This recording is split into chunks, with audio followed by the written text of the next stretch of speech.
Chronique Société pour refermer ce journal. Que de mélancolie et complaintes des travailleurs aux premières heures de la pratique de la journée continue au Burkina. Chronique Société signée Charles Kendrebiogo.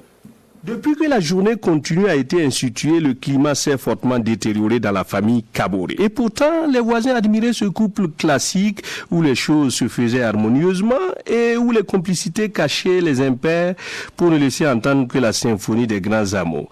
Mais que s'est-il donc passé ? Messieurs déposaient le petit garçon à l'école le matin. À midi, ils revenaient ensemble savourer les délices de la bonne cuisine de madame pour une sieste bienfaisante. 14h30, c'était reparti pour être au bureau à la reprise en attendant la descente de 17h30 pour amener le petit Christian à la maison. Et du même coup, la femme avait son mari très tôt au bercail.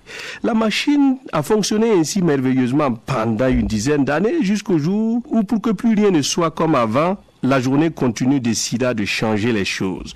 Déposer l'enfant le matin, oui, mais il faudrait que la bonne dame aille le ramener le soir, vu que le mari a saisi la perche pour se tailler un deuxième boulot, histoire d'améliorer le confort de la famille.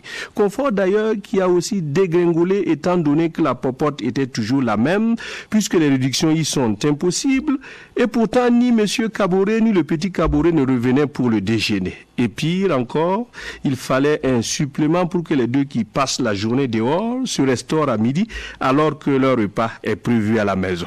Conséquence, les automatismes se sont brisés et comme le chef de famille menacé d'obésité mange léger le soir, la femme s'offusqua du désintérêt et du manque d'appétit de ce dernier. Son mari qui rentre tard et qui mange peu, qu'est-ce que cela veut-il dire?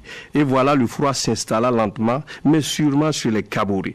Et pourtant, la journée continue, selon les géniteurs, n'a pas que des désagréments. Les spécialistes nous avaient prédit une baisse considérable de la consommation en carburant des ménages et plus de présence des parents à la maison aux côtés des enfants pour leur assurer une meilleure éducation.